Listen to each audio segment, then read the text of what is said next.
This is a radio station of the SDC Radio Networks. The music of yesterday, today, and tomorrow. Thanks for listening.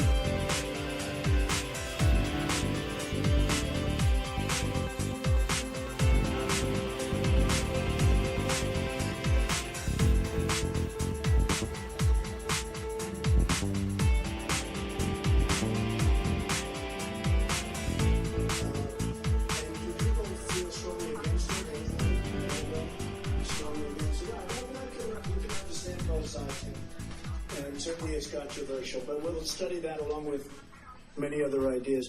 Anybody else something to say? Yes, go ahead. I've been in thousands of schools across America, and I've noticed in Israel they have one hard entry point, and it's very well guarded.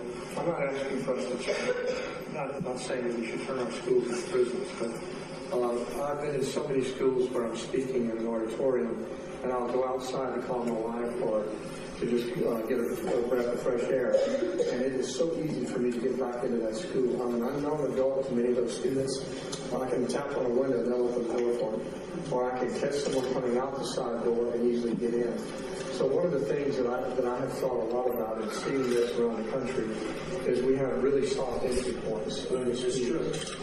That's true. And we can do something about that. Yes, sir, go ahead. Good afternoon. I'm Brandon Thompson. First, my heart goes out to everyone who's experiencing this tragedy right now. I'm currently Dean of Students at Friendship Tech Prep, which is in the heart of Southeast DC, which is in Ward 8, which is one of the most impoverished wards in DC. However, at our school, Just a Solution, we actually have checkpoints. When a student walks in the door, we actually have metal detectors. And I oftentimes see that in urban education. And we actually have an x-ray machine that students put their bags through it. And right after this incident happened, a parent who didn't so much agree with it at first sent me an email saying thank you, because now I see exactly what's happening. And so we oftentimes use that TSA model. When the student comes in, we have somebody at the door to greet them, to do a check-in just to see how they feel. And we have certain point people where I know this person's not feeling so well, so they won't get past point one. They go through the metal detector, their bag go through the machine. And so at the end of the day, just talking to my students riding over today, they all say, well, I feel safe. And you come outside and you say, talk about mental hospitals. Our school is right across the street from a shut down mental hospital. We have, if you were to come over to the streets, you'd be like, oh my God, but once you get inside the building, we have that family feel. We have those check-in points. We have it where every visitor that comes through our building has to go through these checkpoints to ensure that our students get home safe, to ensure that our staff members get home safe. And these are just minor solutions. Like, I will say, I'm against having a teacher with a gun in a building. Teachers are emotional. People are emotional. So I think that is a huge factor. However, but having students, and you may have to go to staff members going through these checkpoints to ensure that, one, their mental is on point, and two, that we're talking about they don't have any physical metal on them, and or even in our building, our students don't even carry cell phones because we consider that's a threat. It's taken away from them learning. So they actually turn in their cell phones. And so those things of ensuring our kids are there at the moment, to live the moment, to enjoy school, they get that joy factor, they get that family feel. They're able now to connect with one another and able to communicate and not have to worry about looking over their shoulder when they walk, out in the end of the building, because they know every person that comes to the building has been through a metal check. Their bags have been checked.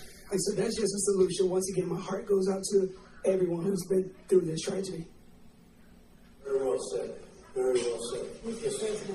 This is a radio station of the SDC Radio Networks. The music of yesterday, today, and tomorrow. Thanks for listening. Mental health issue, and I think it's important to note that someone with a mental illness is highly unlikely to ever commit an act of violence. It's a very, very small percentage. What we're really dealing here is more with a lack of mental wellness. This is around anger and fear.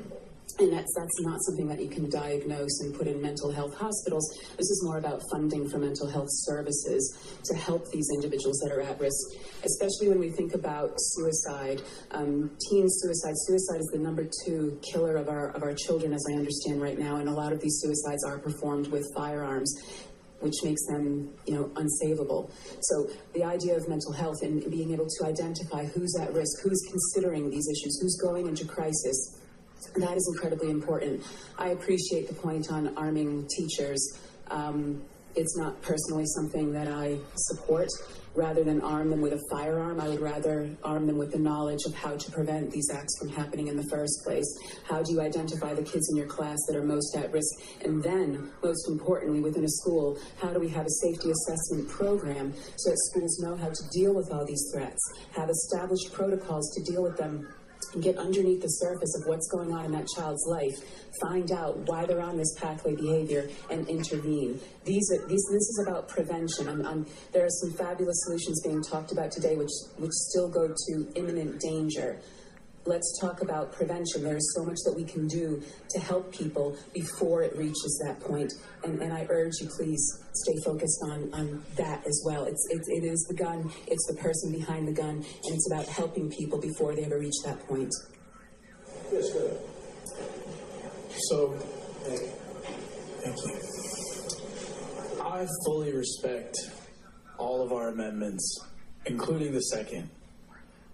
But in Maryland, they've proven that the Second Amendment does not protect these types of weapons. They have banned over 45 different kinds of assault weapons, including the AR.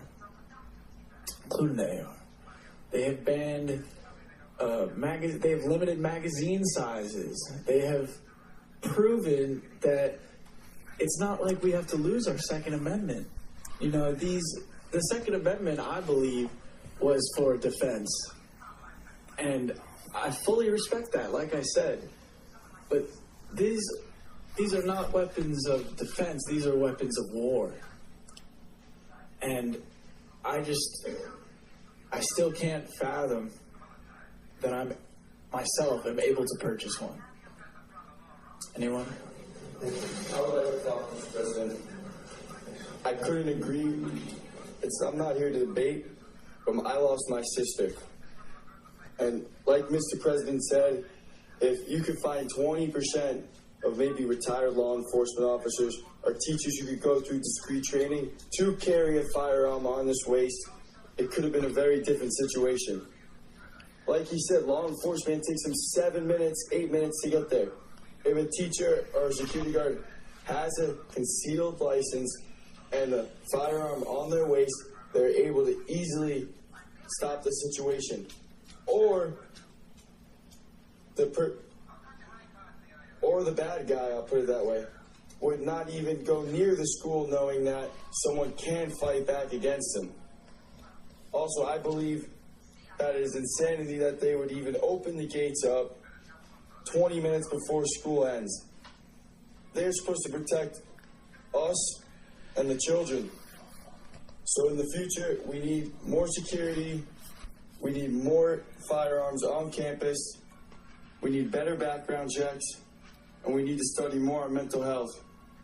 And I want to thank everyone for their condolences, and that's my only argument. Thank you. Thank you. Yes, go ahead. Thank you, Mr. President, Mr. Vice President, Madam Secretary, for having us here. My deepest condolences to those who have lost family and friends. My name is Curtis Lawrence. I'm the principal at Friendship Collegiate Academy. And like Mr. Brandon had said, we have security. We also have MPD on staff that we hire to make sure that things aren't coming into our school. And also this immediately in the mornings and during dismissal, immediately around the school to protect our kids as they leave. But last month we did suffer a loss. One of our 9th graders was gunned down walking distance from the school. And so when we talk about safe passage, I think in looking at what's happening with gun violence with our scholars and with our students, I'm saying taking a double approach, right? You have to protect kids that are in school. Right? So as the president, you have different laws in different states.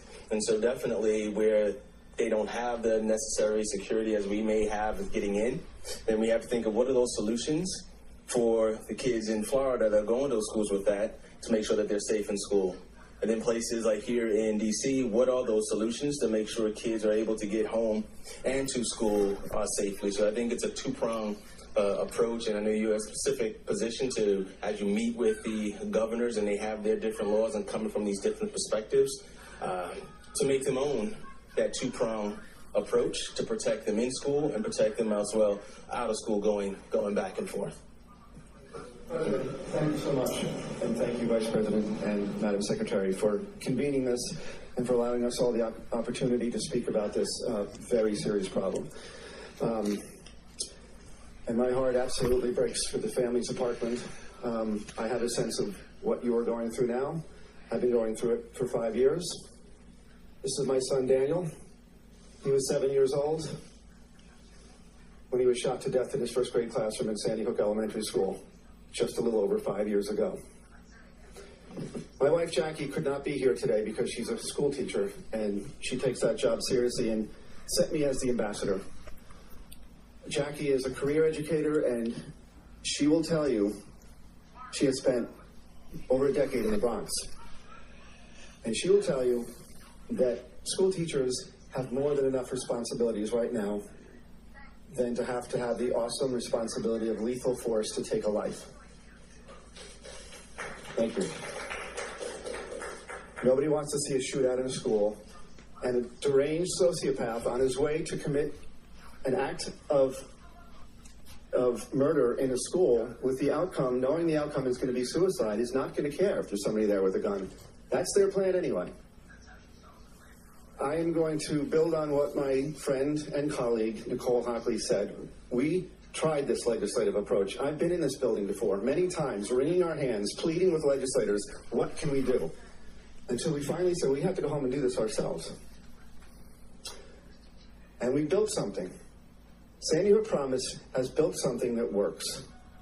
We train students, and we train teachers, and we train educators with the tools how to recognize these people, and with the tools of how to intervene, and with the tools to get them to the help that they need before they pick up a gun or any other weapon and commit a horrible tragedy.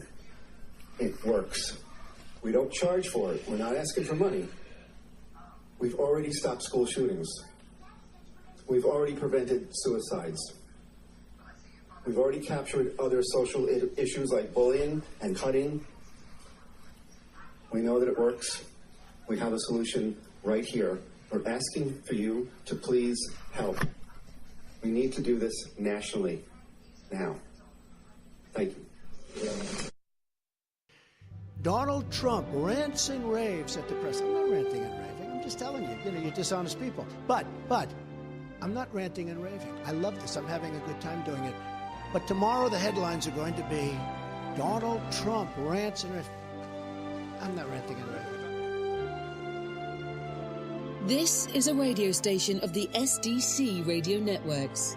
The music of yesterday, today, and tomorrow. Thanks for listening.